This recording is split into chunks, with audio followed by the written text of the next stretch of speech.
Bismillahirrahmanirrahim. Assalamualaikum warahmatullahi wabarakatuh. Alhamdulillah. Nahmaduhu wa nasta'inuhu wa nastaghfiruh. Wa na'udzu billahi min syururi anfusina wa min sayyiati a'malina. May yahdihillahu fala mudilla lahu wa may yudlil fala hadiya lahu. Wa asyhadu an la ilaha illallah wahdahu la syarika lahu. Wa asyhadu anna Muhammadan abduhu wa rasuluh. Allahumma salli wa sallim ala nabiyyina Muhammad wa ala alihi wa sahbihi wa man ihtada bihadihi wastana bisunnatihi ila yaumiddin, amma ba'd. Kaum muslimin dan muslimat yang semoga dirahmati oleh Allah Subhanahu wa taala, marilah kita lanjutkan kajian Bulughul Maram, yaitu pada babut tayammum. Bab tentang tayammum. Pada pertemuan yang lalu telah kita bawakan hadis yang pertama di dalam bab ini, hadis dari sahabat yang mulia Jabir bin Abdullah radhiyallahu anhuma, bahwasanya Nabi SAW pernah bersabda, "Aku diberikan 5 hal yang belum pernah diberikan kepada seorang pun sebelumku."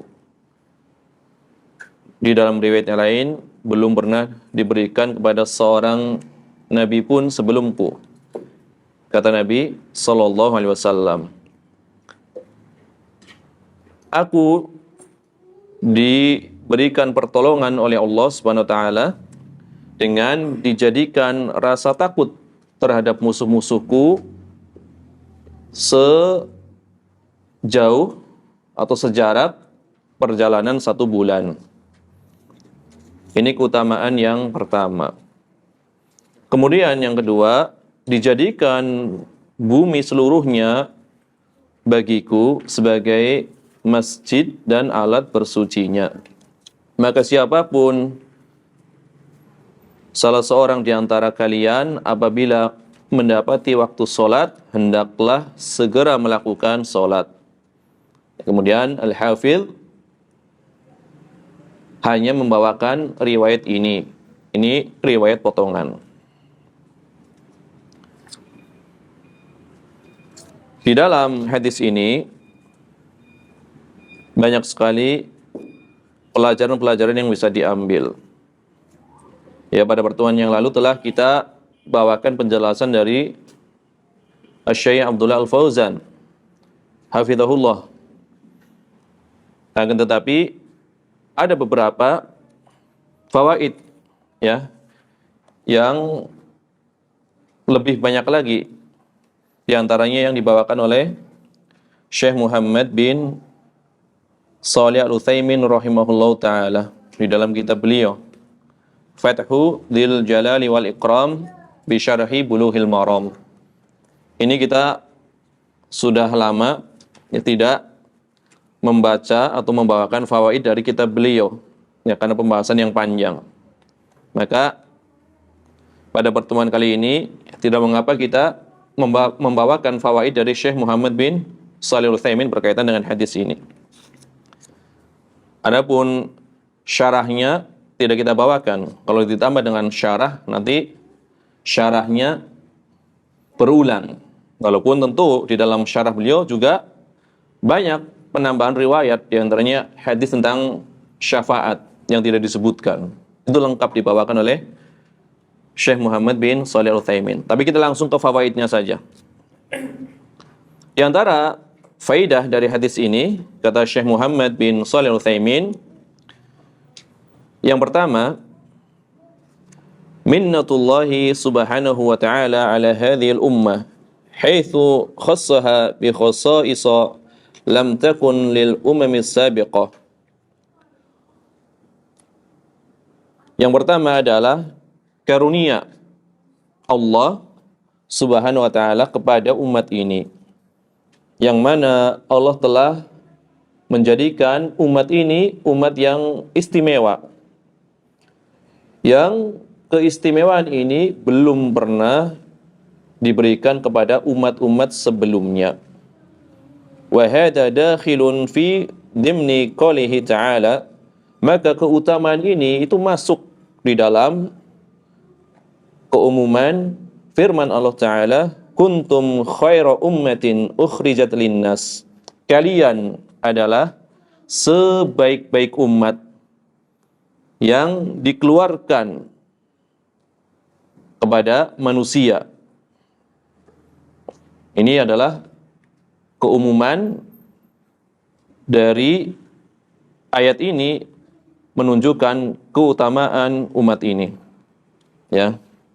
Jadi karunia yang diberikan Allah kepada umat ini masuk dalam keumuman ayat ini. Kalian adalah sebaik-baik umat yang dikeluarkan, ya, kepada manusia, ya, untuk berdakwah kepada manusia, memerintahkan yang ma'ruf, kemudian mencegah dari kemungkaran.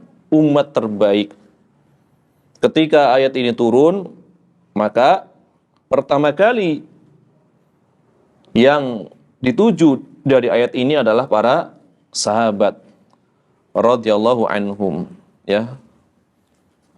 Maka secara umumnya umat ini adalah sebaik-baik umat. Secara khususnya adalah para sahabat radhiyallahu anhum. Dan keutamaan yang seperti ini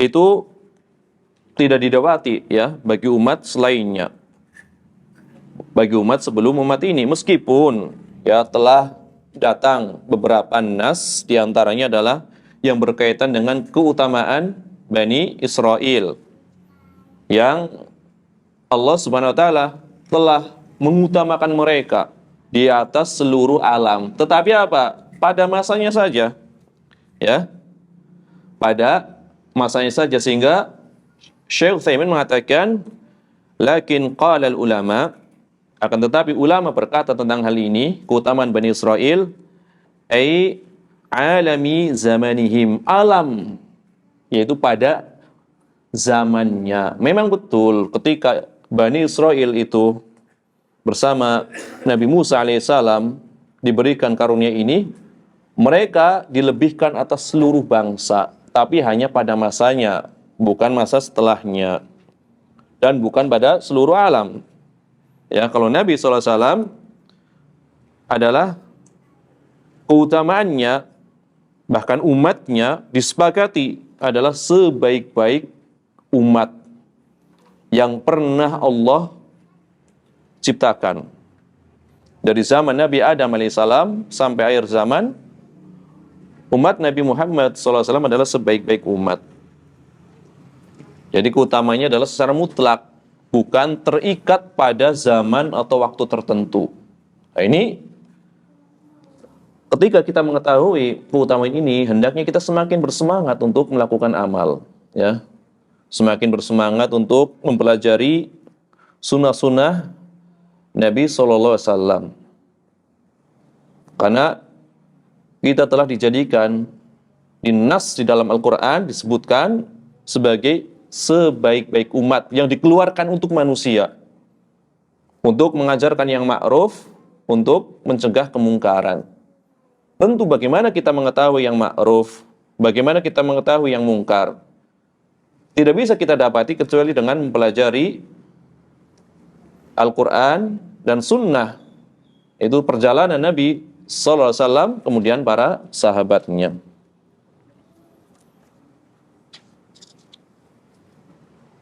Di antaranya adalah dengan mengkajinya, ya, membuat kajian hadis.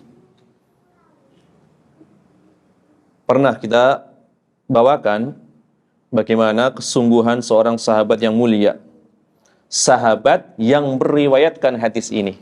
Siapa berarti? Jabir bin Abdullah. Ketika itu beliau berada di Madinah, mendengar ada riwayat yang sampai kepada beliau, tetapi disampaikan bukan langsung dari orang yang mendengar langsung dari Rasulullah sallallahu alaihi wasallam, dia mendengar dari orang lain. Sehingga Jabir bin Abdullah itu penasaran, pengen mendengar langsung dari mulut orang yang mendengar langsung dari Rasulullah sallallahu alaihi wasallam ingin mengkonfirmasi. Maka dari Madinah, Jabir bin Abdullah menyiapkan bekal khusus melakukan perjalanan dengan mengendarai kendaraan kerja itu apa? Unta dan perbekalannya selama sebulan penuh menuju negeri Syam. Ya, melewati siang malam, mungkin berapa malam, ya.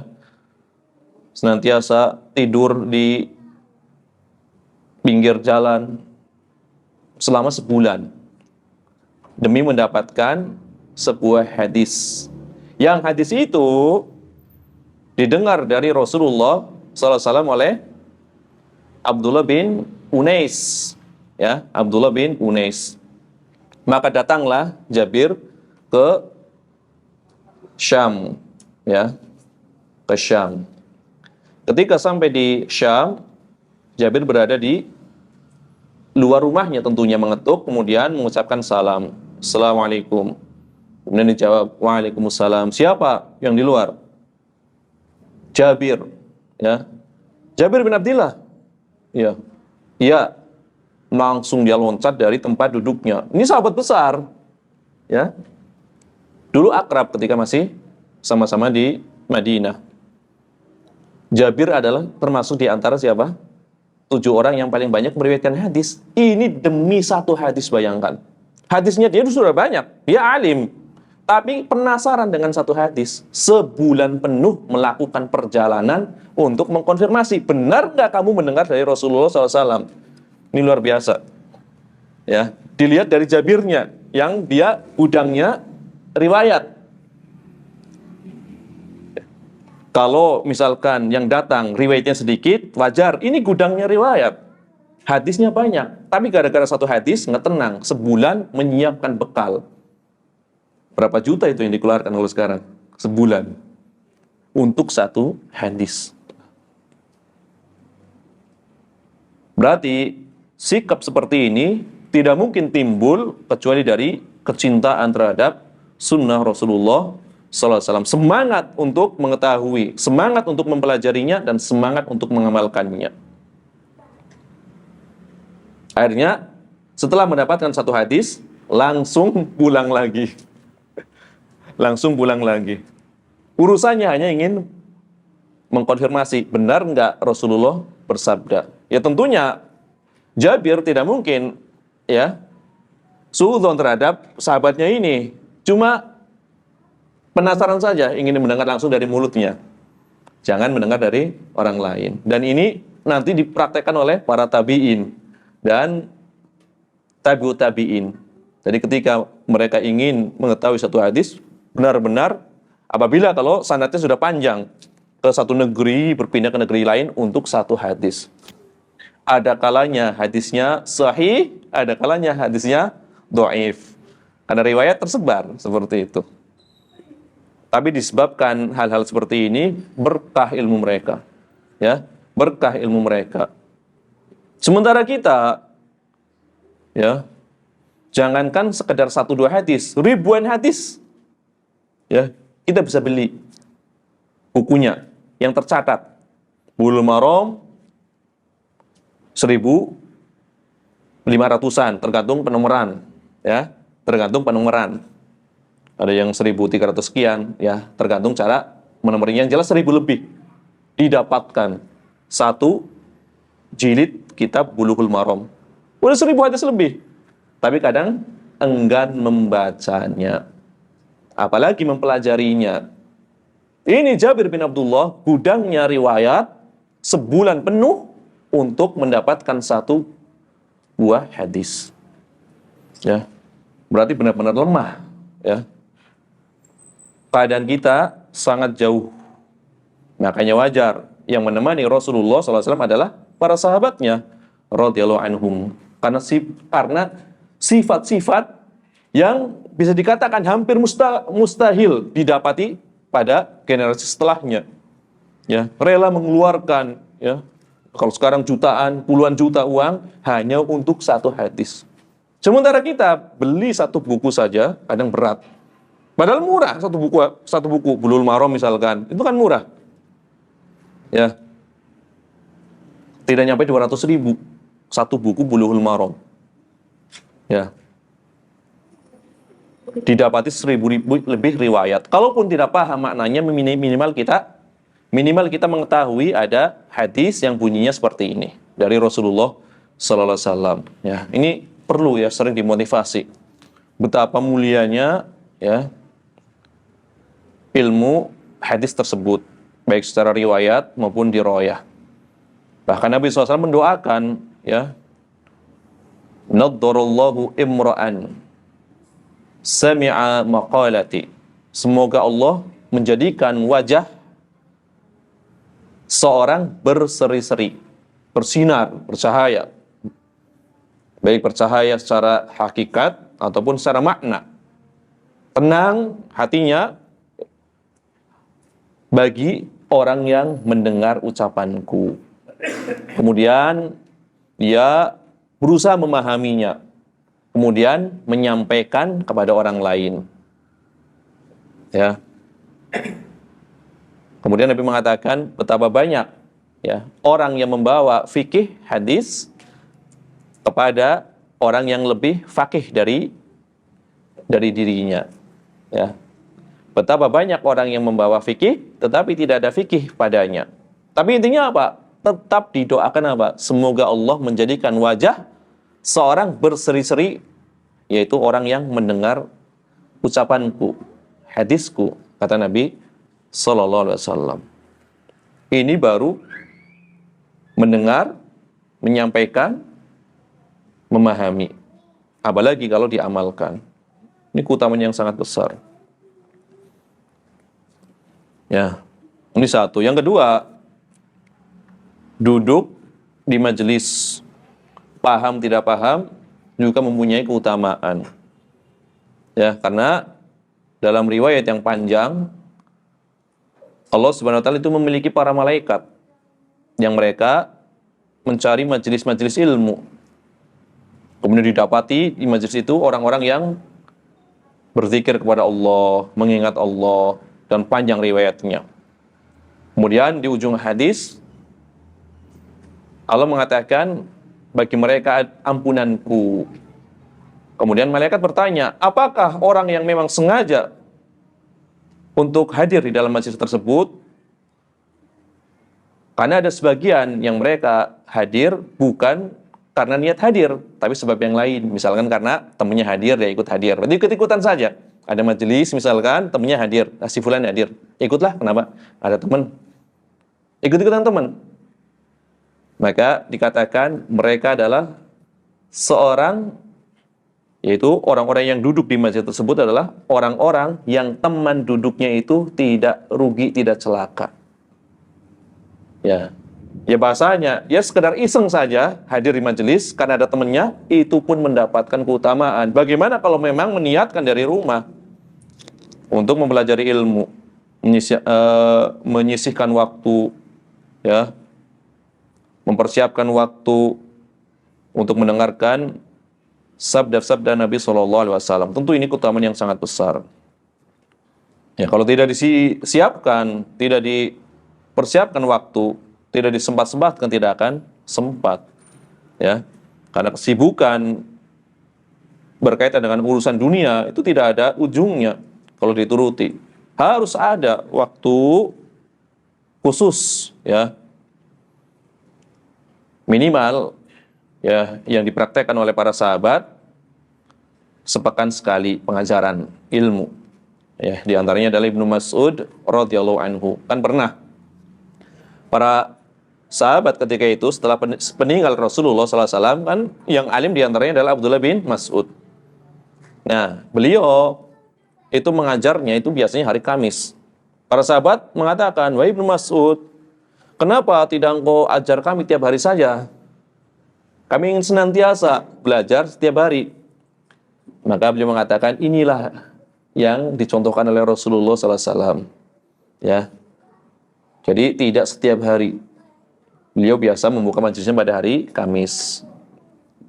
Ini majelis laki-laki. Nanti ada khusus majelis ibu-ibu. Ya, karena ibu-ibu merasa iri. Masa cuma laki-laki saja yang dapat ilmu? Maka ingin majelis khusus, sehingga Nabi SAW pun memberikan kajian khusus kepada ibu-ibu. Nah, ketika itu Nabi SAW mengatakan, kenapa beliau tidak setiap hari memberikan nasihat? Beliau mengatakan, karena khawatir para sahabat bosan. Coba kita pikirkan, kira-kira bosan ke sahabat Nabi SAW mendengar sabda Nabi SAW? Tentu tidak mungkin bosan ucapan Nabi SAW. Tapi ini memberikan pelajaran pada generasi setelahnya, ya, sebagai peringatan. Nabi saja yang jelas-jelas tidak mungkin para sahabat merasa bosan dari ucapan Nabi SAW. Tapi Nabi mengatakan khawatir kalian bosan. Berarti ini sebagai isyarat, ya, janganlah mengadakan majelis setiap hari. Ya, atau bagi yang menghadirinya jangan setiap hari, hendaknya biar tidak ada rasa bosan. Tapi kalau memang seorang penuntut ilmu yang dia terbiasa kemudian mempunyai program khusus, itu beda lagi. Ini keadaan orang yang dikatakan ketika itu orang awamnya yang punya kesibukan seperti itu, ya. Maka sudah bisa kajian seminggu sekali, seminggu dua kali. Kajian yang rutin tentunya, bukan tematik ya. Kitab seperti itu, biar nyambung. Itu bagus. Ya, itu bagus. Dibanding ya sekedar tematik, lewat, tidak ada sambungannya lagi. Walaupun sering, di sini tematik lagi, besok di sono tematik lagi, besok di sono tematik lagi. Banyak memang, temanya berbeda-beda, tapi tidak nyambung. Tapi kalau 1-2 majelis, ya, yang rutin, yang nyambung, itu insya Allah akan lebih mengokohkan keilmuan. Ya, ini beberapa hal ya yang dinasihatkan oleh para ulama seperti itu. Tapi bukan berarti bagi orang yang punya semangat menghafal, semangat menuntut ilmu, ada waktu, dia kajian sering-sering juga tidak masalah. Ini pada keumuman orangnya yang di situ ada potensi untuk merasa bosan. Yang jelas-jelas Nabi SAW tidak mungkin para sahabat merasa bosan. Nabi mengatakan seperti itu agar nanti diketahui apabila ingin memberikan nasihat itu hendaklah jangan setiap hari. Tentukan waktu-waktu khusus. Kemudian pelajaran berikutnya, fadilatun Nabi sallallahu alaihi wasallam haitsu a'tahullahu ta'ala ma lam yu'ta ahadan minal anbiya'i qablahu.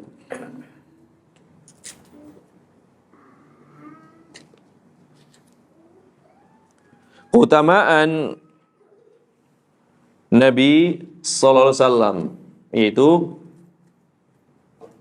beberapa perkara yang diberikan kepada Nabi SAW yang belum pernah diberikan kepada seorang pun dari para Nabi sebelumnya. Ini adalah keutamaan Nabi SAW. Diberikan keutamaan khusus pemberian yang tidak diberikan kepada para Nabi sebelumnya.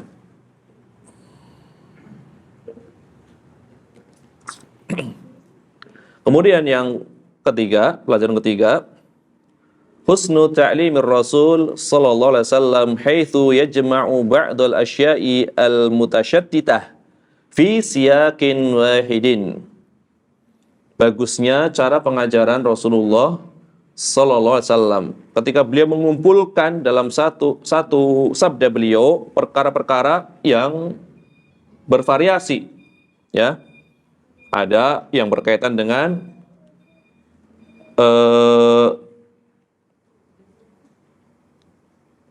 peperangan, ya.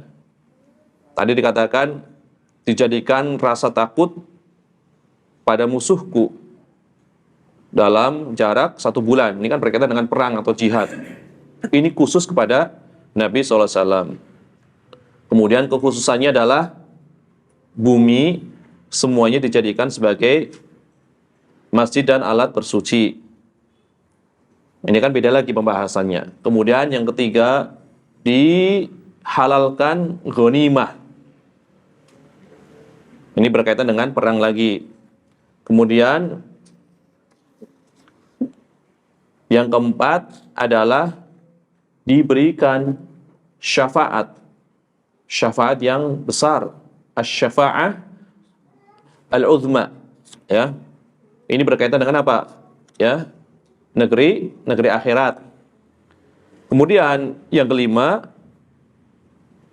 beliau dijadikan sebagai nabi dan rasul untuk seluruh alam. Nah, ini kan 5 perkara ini bukan satu bab, bukan satu pembahasan. Beda pembahasan, tapi dikumpulkan dalam satu sabda. Ya. Sehingga apa? Seorang yang mendengar itu memperhatikan, ya. Wah, berarti ini perkara ini adalah perkara yang masing-masing berdiri sendiri, perlu dengan seksama di dalam menyimaknya. Ya. Meskipun nanti di dalam sabda yang lain itu ada tambahannya. Berarti kan 5 di sini bukan sebagai pembatasan, ya. 5 di sini bukan sebagai pembatasan. Ya, sebagaimana Nabi pernah mengatakan kan? Nabi mengatakan apa? Dalam sebuah riwayat, ya, salasatun, ada 3 golongan. La yukallimuhumullahu yaumal qiyamah, yang tidak akan diajak bicara oleh Allah pada hari kiamat. Ya, wala yanzuru ilaihim, Allah tidak melihat kepada mereka. Wala yuzakkihim, Allah tidak akan mensucikan mereka dari dosa-dosa. Walahum adzabun alim, bagi mereka azab yang pedih. Ini kan disebut 3 golongan saja. Ya. Ternyata di tempat lain ada golongan yang lain dari 3 ini. Berarti kan 3 bukan pembatasan. Kemudian di dalam sebuah riwayat Nabi mengatakan sab'atun, ada 7 golongan, ya. Yudhilluhumullahu fi dhillihi, yang Allah berikan naungan dengan naungannya. Ini disebut apa? 7. Ternyata didapati ada orang yang mendapatkan naungan dari Allah Subhanahu wa taala selain dari 7 golongan ini. Jadi bilangan kadang-kadang menunjukkan pembatasan, kadang-kadang tidak menunjukkan pembatasan.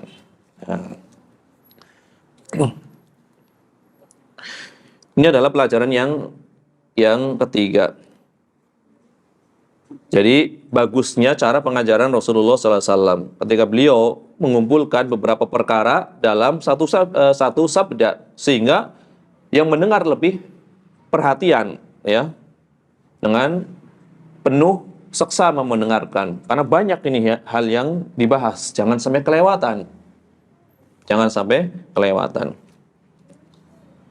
Kemudian pelajaran yang keempat, i'ta'ur Rasul sallallahu alaihi wasallam hadas silah al-fattaq fi aduwihi wa huwa ar-ru'bu. Faqad nusira bir-ru'bi masirata syahrin wa maduna dzalika min babi aula.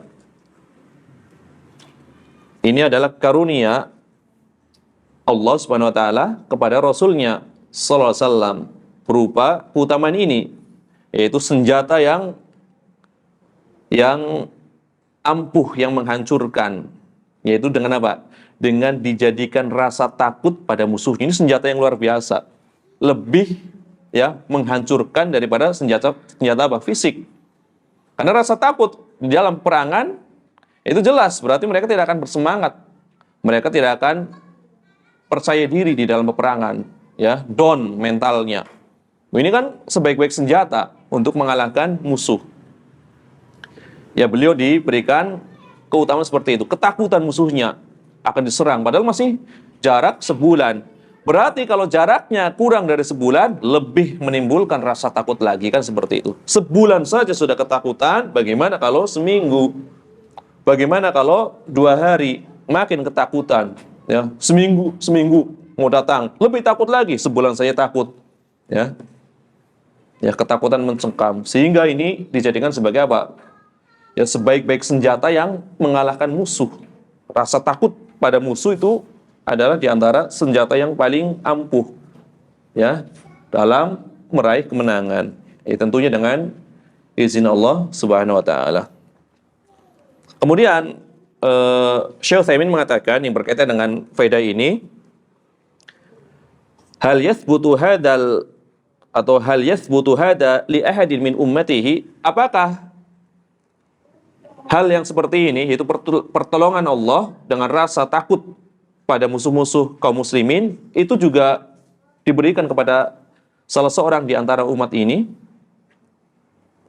Ini Syekh bertanya, apakah khusus kepada Nabi SAW dan para sahabatnya, atau umat ini juga setelahnya mendapatkan keutamaan seperti ini? Misalkan kaum muslimin dipimpin oleh seorang raja atau khalifah atau penguasa ingin menyerang orang-orang kufar. Apakah keutamaan yang diberikan kepada Nabi juga bisa didapatkan oleh keutamaan umat ini selain Nabi SAW dan sahabatnya? Maka kata Syekh Utsaimin, "Idza kanatil ummah ala sirati nabiyha, thabata laha dzalika wala syak." Apabila memang umat ini berjalan ya sesuai dengan ya manhaj jalan Nabi SAW dan para sahabatnya, maka tidak ragu lagi umat ini juga akan diberikan keutamaan seperti itu.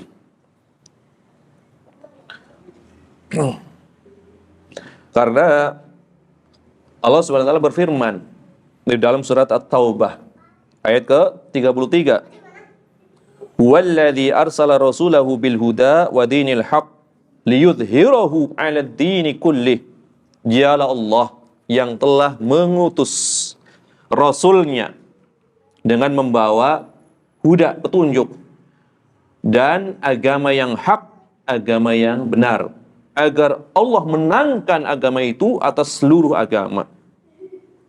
Berarti akan dimenangkan ketika kaum muslimin berjihad dalam rangka meninggikan kalimat Allah, berjalan mengikuti manhaj ya Nabi SAW dan para sahabat, berperang melawan orang-orang kufar, maka berdasarkan keumuman ayat ini akan ditinggikan.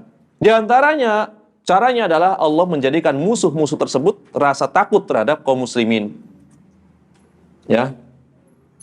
Ini terjadi ya ketika kaum muslimin berjalan mengikuti sunnah nabinya sallallahu alaihi wasallam, pemimpin yang adil, rakyatnya juga taat kepada pemimpin, kemudian melaksanakan perintah, adanya amar ma'ruf nahi mungkar, kemaksiatan dicegah, kemudian pelaksanaan syariat juga dilaksanakan secara sempurna. Ketika berjihad, maka kaum muslimin begitu ditakuti oleh musuh-musuhnya. Kalau generasi sahabat jelas, ya Umar bin Khattab itu sangat ditakuti oleh musuh-musuhnya. Dua negara, ya, superpower ketika itu takut terhadap kepemimpinan Umar bin Khattab radhiyallahu anhu. Kemudian pemimpin setelahnya, ya, ketika kaum muslimin ya ingin menaklukkan negeri-negeri, kemudian mereka berjalan sesuai dengan manhaj dari Nabi SAW dan para sahabat. Allah tolong mereka. Ini terbukti dalam sejarah, ya, tidak tersembunyi bagi orang yang mempelajari sejarah ketakutan mereka terhadap kaum muslimin. Kemudian di sini Syekh Utsaimin mengatakan, setelah membawakan ayat ini, wa ala hadza fa naqulu idza takhalafa an-nasru 'anil ummah fala budda an yakuna lidzalika sabab wa asbabul khidlan katsirah. Apabila pertolongan itu tidak didapati ya dari umat ini, apabila umat ini tidak mendapatkan pertolongan dari Allah, maka pasti hal tersebut dikarenakan beberapa sebab. Sebab yang menjadikan kerendahan, menjadikan kekalahan bagi umat ini itu banyak. Harusnya umat ini ketika berjihad pasti ditolong. Ternyata tidak ditolong. Pasti ada sebab yang mengharuskan umat ini tidak ditolong. Kata Syekh Utsaimin, pertama adalah al-maksiyah, maksiat, tersebarnya maksiat, ya. Kemaksiatan tersebar pada umat ini. Pertama, maksiat. Ketika bermaksiat tidak akan ditolong. Yang kedua adalah al-i'jab bin nafsi, ujub terhadap, ya, diri, membanggakan diri. Pertama maksiat, yang kedua ujub, ya, merasa bangga, merasa mampu. Kan pernah ketika kaum muslimin jumlahnya banyak, ketika jumlahnya lebih banyak daripada kaum kufar malah kalah, karena merasa takjub dengan banyaknya pasukan. Ini pun berlaku sampai sekarang. Pertama, maksiat tersebar, tidak ada amar ma'ruf nahi mungkar. Itu menyebabkan kekalahan. Yang kedua, ujub. Ya, harusnya rasa tawadu wada Rabb, ya, Rabbul Alamin. Tawadu, jangan ujub. Ya, mentang-mentang punya peralatan yang canggih, pasukannya rapi, tiap hari dilatih, ya, senjatanya lengkap. Pasti kalau menyerang kita menang. Ini adalah ujub. Kemudian yang ketiga adalah adamun ikhlas fil jihad. Tidak ada keikhlasan di dalam berjihad. Ya. Berperang karena membela kaumnya. Tujuannya apa? Membela negerinya. Padahal harusnya apa? Tujuannya meninggikan kalimat Allah. Ya. Bukan tidak boleh kita membela tanah air, tentu. Sangat boleh, tetapi tujuan utamanya adalah untuk meninggikan kalimat Allah. Ya. Kalau perang-perang disebabkan karena qaumiyah, membela kaum, ya ini sama dengan peperangan jahiliyah. Ya, ketika itu disebabkan karena perkara yang remeh, ada yang ontanya dibunuh, perang bertahun-tahun, hanya onta dibunuh, perang bertahun-tahun. Ya, membela kaumnya. Ini perang jahiliyah. Maka tiga perkara ini, yaitu maksiatan umum, ya, maksiat sifatnya umum. Kemudian yang kedua, ya, rasa takjub, bangga diri. Kemudian yang ketiga, tidak ada keikhlasan. Tiga perkara ini, apabila dihilangkan dari diri setiap kaum muslimin, maka dengan izin Allah Tabaraka wa Ta'ala, apabila mereka berjihad, mereka akan ditolong. Berdasarkan keumuman ayat di dalam surat At-Taubah ayat ke-33. Akan dimenangkan. Ini janji Allah. Ketika Allah berjanji, itu pasti. Ya. Bahkan ketika dikatakan insya Allah, itu kepastian. Kita pernah kan mendengar kisah, yaitu surat Syekhul Islam Ibnu Taimiyah kepada Sultan dalam perang Tatar melawan orang-orang Mongol. Setelah mengirim surat, Ibnu Taimiyah itu berdiskusi dengan para tokoh lintas madhab ketika itu, baik madhab fikih maupun madhab akidah. Ya, fikih ada Syafi'i, Hambali, Maliki, Hanafi, ini fikih. Lintas madhab ada, ketika itu ada orang-orang Maturidiyah, ada orang-orang Asy'ariyah, Mu'tazilah, dan lain-lain. Kemudian ada juga dari kalangan ahli tarikat, Sufiyah, kan bertingkat-tingkat. Itu semuanya bersatu ketika itu. Kenapa? Karena yang dihadapi adalah orang kufar, Tatar, Mongol ketika itu. Beda nanti ketika pembahasan yang berkaitan dengan membahas firqah, diskusi sesama kaum muslimin. Maka tidak bersatu, harus maksudnya harus membawakan masing-masing hujahnya. Ini ketika berperang ketika itu. Jadi kaum muslimin secara umum harus dilindungi nyawanya, kan seperti itu. Maka bertemu dengan tokoh-tokoh, dikumpulkan dari berbagai macam akidah, aliran, kita kalau katakan seperti itu. Tapi semuanya adalah menisbatkan dirinya kepada Islam ketika itu. Karena yang dilawan adalah orang-orang kufar. Maka Ibnu Taimiyah mengatakan, ya, keadaan kita sebelum ya kita berkumpul untuk berjihad melawan orang-orang Mongol adalah sebagaimana keadaan orang yang sakit. Kita sakit, ya, sakit ujub, sakit riya, kemudian sum'ah, kemudian tidak ikhlas, maksiat, itu adalah penyakit. Sedangkan penyakit itu butuh obat. Obatnya adalah kembali kepada Allah. Seperti itu. Ketika kita kembali kepada Allah, maka pasti kita akan dimenangkan. Sehingga Syekhul Islam Taimiyah membuka suratnya dengan ya, Alhamdulillah alladzi arsala rasulahu bil huda wa dinil haq liyudhhirahu 'ala dini liyudhhirahu 'ala dini kullih. Membuka pujiannya, kemudian mengambil sebagian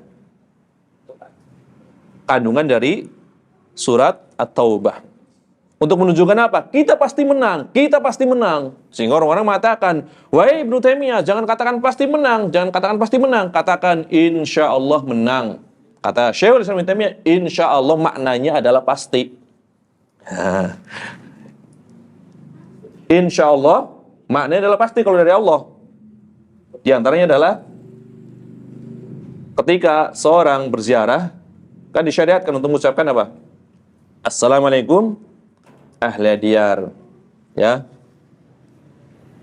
minal mu'minin wal muslimin inna insyaallahu lalahikun. Kita insyaallah akan menyusul kalian. Kami insyaallah akan menyusul kalian. Maksudnya kami insyaallah mati. Maknanya apa di sini? Kami pasti mati, kan gitu. Berarti insyaallah maknanya apa? Pasti, kata Ibnu Taimiyah. Karena Allah berjanji akan dimenangkan agamanya, kan seperti itu. Dengan syarat apa? Kembali kepada Allah.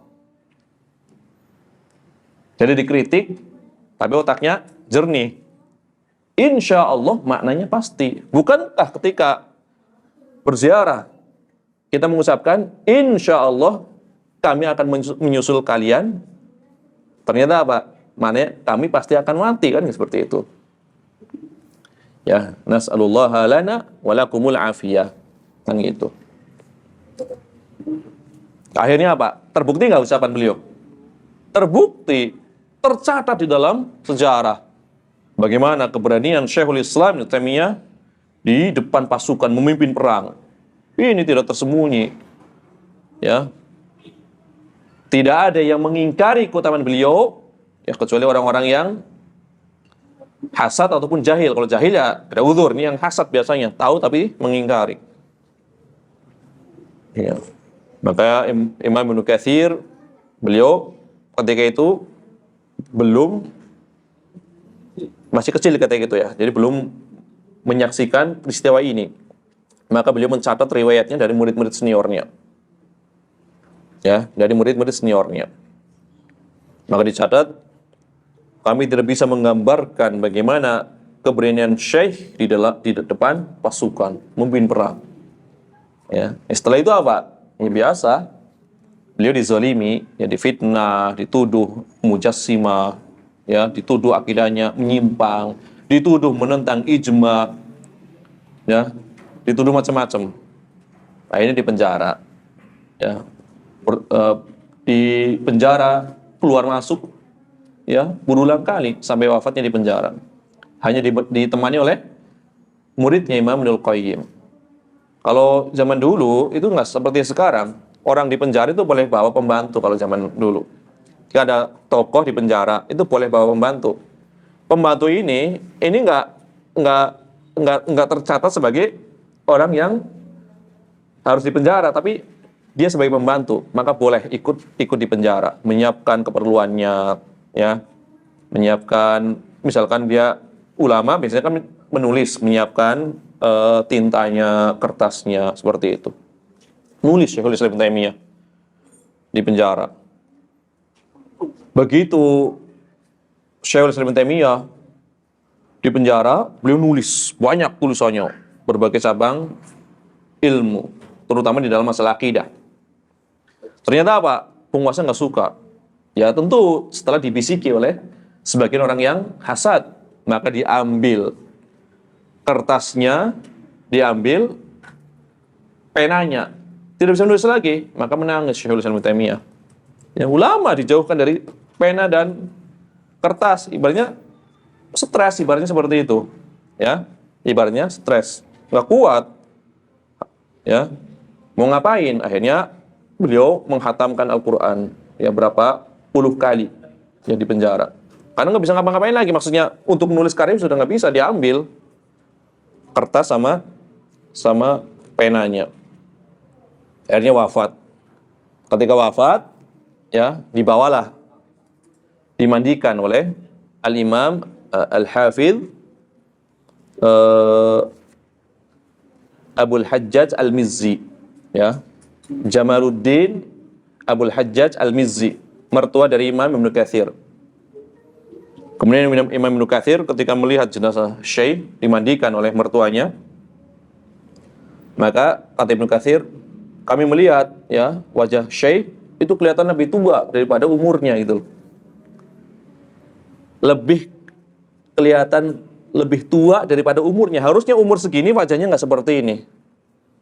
Stres karena itu nggak boleh nulis. Ya, ulama diambil kertasnya, diambil penanya, nggak bisa. Ya, seperti Syekh Al-Albani kan seperti itu. Beliau ya ketika itu umurnya berapa? 80 tahun. Kan dipanjangkan umurnya. 80 tahun, bayangkan Syekh Al-Albani masih meneliti kitab At-Targhib wa Targhib karya Imam Abdul Azim Al-Mundhiri. Ini luar biasa. Dari manuskrip umurnya udah 80 tahun. Ya. Bagaimana yang melihat tulisan manuskrip? Ya. Yang tulisannya saja sudah pada hilang itu mungkin. Kalau harokat jelas. Titik komanya mungkin bisa ketukar. Umur 80 tahun. Tapi begitulah. Ya. Otaknya masih kuat. Tapi kadang fisiknya yang nggak kuat. Para ulama. Ya. Kemudian suatu ketika sakit beliau. Sakit. Dikatakan tidak boleh membaca dulu selama beberapa bulan, langsung stres ibaratnya. Ulama dilarang membaca, bagaimana? Ya kan? Maka ketika Syekhul Islam Ibnu Taimiyah sakit, itu ke dokter. Nah, kalau Ibnu Taimiyah sakit itu ke dokter. Bukan asal minum herbal. Kalau kita asal beri obat baru enggak, periksa. Ya, pada ahlinya, ke dokter. Kemudian kata dokter, "Wahai Syekh, Anda harus istirahat, ya, tidak boleh baca lagi selama beberapa bulan full, ya kan?" Langsung wajahnya berubah. "Saya nggak boleh baca ini selama beberapa bulan." "Ya, ya, harus istirahat full." Terus dicandain oleh Syekhul Islam Ibnu Taimiyah. "Gini, Pak Dokter, ya, dokter Tobib ya, Pak Tobib, ya. Begini dokter," katanya gitu. "Menurut Anda, apabila ada orang yang sakit, kemudian dia mendapatkan suatu hal yang menyenangkan dia, menurut Anda itu bikin cepat sembuh atau enggak?" "Ya tentu bisa, itu salah satu faktor yang menyebabkan penyakit itu cepat sembuh adalah rasa bahagia. Nah, saya bahagia dengan cara membaca," kan begitu. Ya, saya bahagia dengan cara membaca.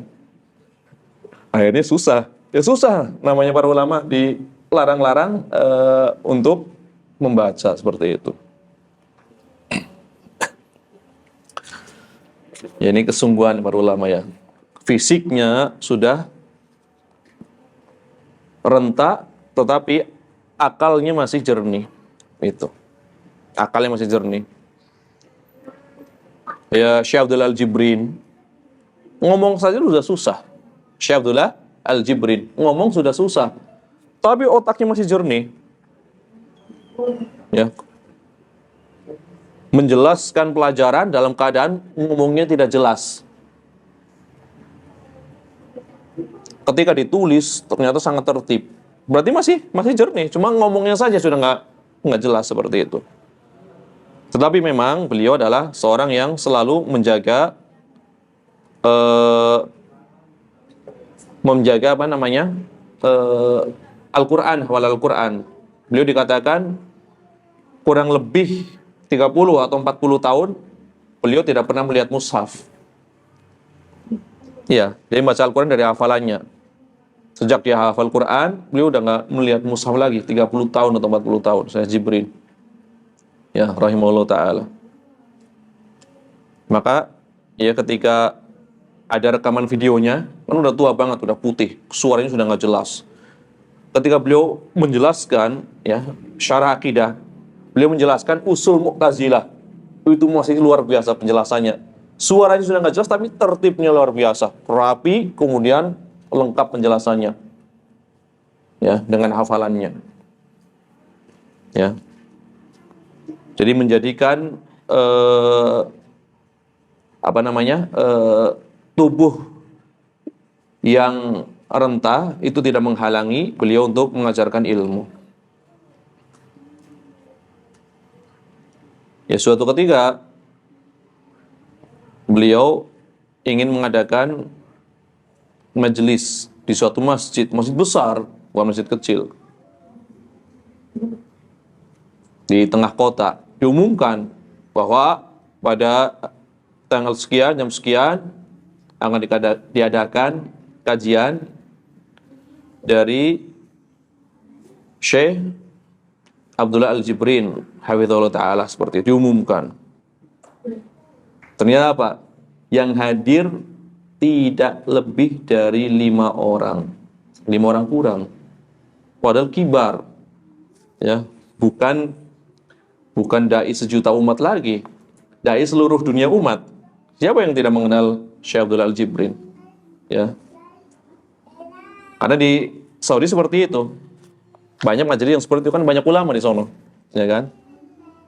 Tetapi meskipun seperti itu, beliau masih semangat, ya, kalau kita katakan berapi-api di dalam ya menyampaikan pelajarannya. Ya. Karena apa? Didasari niat untuk mengajarkan ilmu. Luar biasa. Ini perlu dicontoh, ya. Agar kita jangan lemah semangat dalam keadaan apapun, dalam menuntut ilmu ataupun mengajarkan ilmu. Ini jadi kajian adab dari tadi ya. Masya Allah. Ini faedahnya luar biasa soalnya Syekh Utsaimin. Ya, setiap kita membaca faedah dari Syekh Utsaimin, jadi kajian Bulughul Maram, fikih jadi rasa tazkiyatun nufus seperti itu. Iya. Di membaca faedah dari Syekh Utsaimin seperti itu.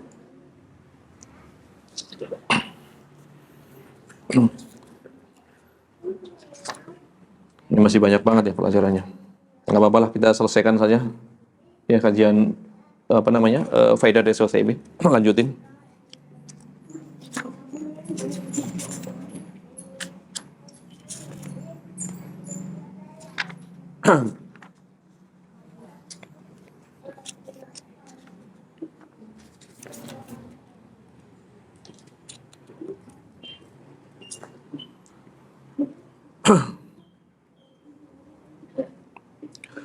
Kemudian pelajaran berikutnya, ya kita nggak bawa semua, yang paling penting saja. Pelajaran yang kelima, annallaha ta'ala ja'ala al-arda masjidan wa tahuran wal ja'lu yanqasimu ila qismain. Bahwasanya Allah Subhanahu wa taala menjadikan bumi sebagai masjid dan alat bersuci. Di sini ja'ala al-ja'lu. Ja'ala atau menjadikan itu terbagi menjadi 2. Apa yang dimaksud dengan ja'ala? Pertama, ya, bagian yang maknanya adalah asyar'u, mensyariatkan. Jadi kalau Allah menjadikan, artinya Allah mensyariatkan. Atau yang kedua, yang disebut dengan menjadikan adalah membuat atau menciptakan. Nah, Allah menjadikan bumi, berarti menciptakan bumi. Allah menjadikan puasa sebagai kewajiban, berarti apa? Mensyariatkan. Nah, ini diantaranya firman Allah Ta'ala yang menunjukkan hal tersebut. Ya, yang saya bacakan ini maknanya apa coba? Wa ja'alnal laila libasa wa ja'alnan nahara ma'asya. Dan kami telah menjadikan malam sebagai pakaian bagimu. Dan kami telah menjadikan siang sebagai mata pencaharian. Ini menjadikan maknanya apa di sini? Maknanya apa? Menciptakan di sini. Ya, maknanya menciptakan. Membuat atau menciptakan.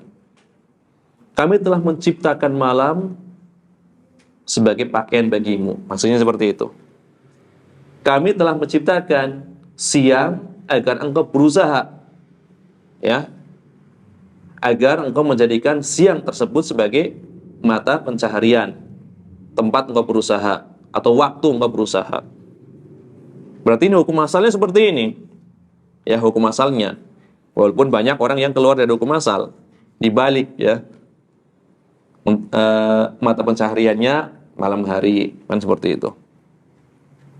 Tidurnya dari siang hari, kan gitu. Asalnya tidur malam, mencari nafkah siang, itu asalnya.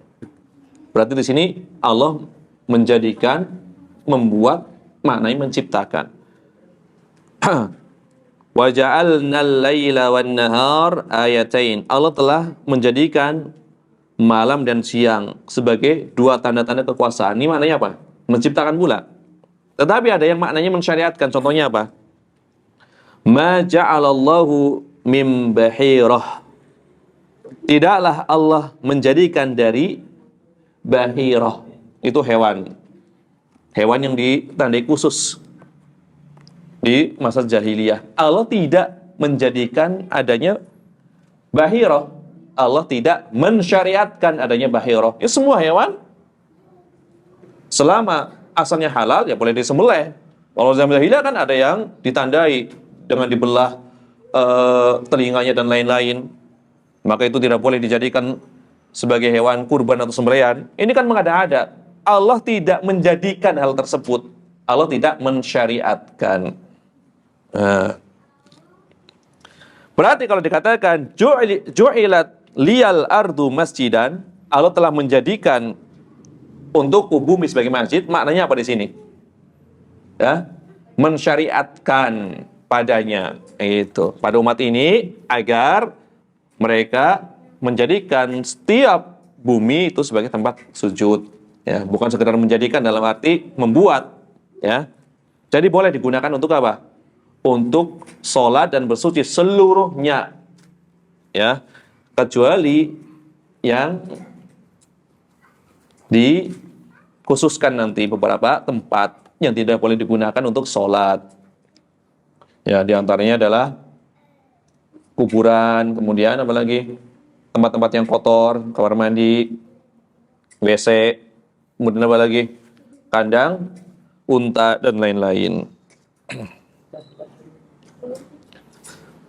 Kemudian pelajaran berikutnya dari hadis ini, bahwasanya seluruh bumi itu hukum asalnya adalah sah, ya, seorang sholat di atasnya, ya.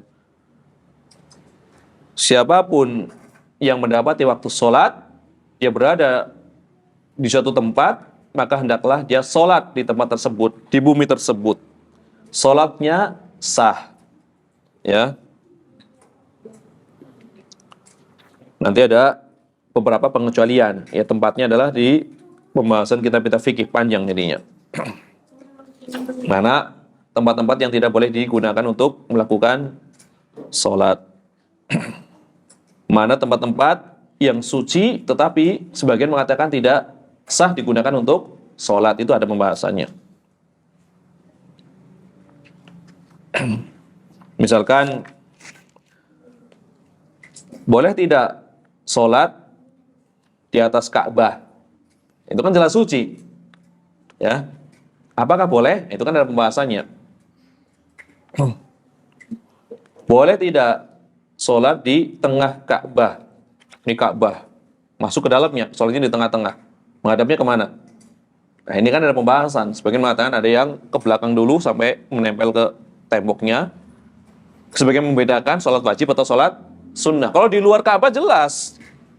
Jelas sahnya kan seperti ini di dalam Ka'bah. Gimana posisinya? Apakah di tengah-tengah Ka'bahnya? Apakah di ujungnya? Atau bagaimana menghadapnya? Ini kan ada pembahasan. Ya, ini pembahasan nanti berkaitan dengan tempat-tempat sholat. Kemudian pelajaran berikutnya dari hadis ini, bahwasanya seluruh bumi ini itu bisa dijadikan sebagai alat untuk bertayamum, ya, karena keumuman sabda Nabi SAW, waju'ilat liyal ardu masjidan wa tahura, dijadikan bumi seluruhnya sebagai masjid dan alat bersuci, ya. Dan masih banyak pelajarannya, tidak kita bawakan semua, ya. Nanti insya Allah ta'ala pada pertemuan berikutnya langsung ke hadis berikutnya. Ini kita ingin mencoba, ya, mengambil faedah dari kitab yang ditulis atau yang dihasilkan dari kajian Syekh Muhammad bin Shalih Al-Utsaimin. Ternyata baru membaca berapa faedah tadi? 5 faedah. Waktunya masih kurang. Kita tidak tambah lagi faedahnya, cukup. Ya. Karena ya tadi kita katakan selalu ada faedah lain di samping faedah fikih. Ada adab, ada akidah, akhlak, ya, dan lain-lain. Ya. Makanya bagi yang bisa berbahasa Arab, hendaknya membeli kitab beliau ini bagus, tapi untuk dibaca aja di rumah. Ya, kalau kita baca sekali aja, ini kan udah lama kita tidak baca ini. Ya, ternyata baru dibaca 5 faedah, waktunya masih kurang. Ya, ya kita ya lanjutkan nanti, insya Allah setelah sholat zuhur. Mudah-mudahan Allah SWT memberikan taufiknya kepada kita semua. Subhanakallahumma bihamdika asyhadu an la ilaha illa anta astaghfiruka wa atubu ilaik. Wa sallallahu wasallam ala nabiyina Muhammad wa ala alihi wa sahbihi ajma'in. Wa akhiru da'wana alhamdulillahi rabbil alamin. Wassalamualaikum warahmatullahi wabarakatuh.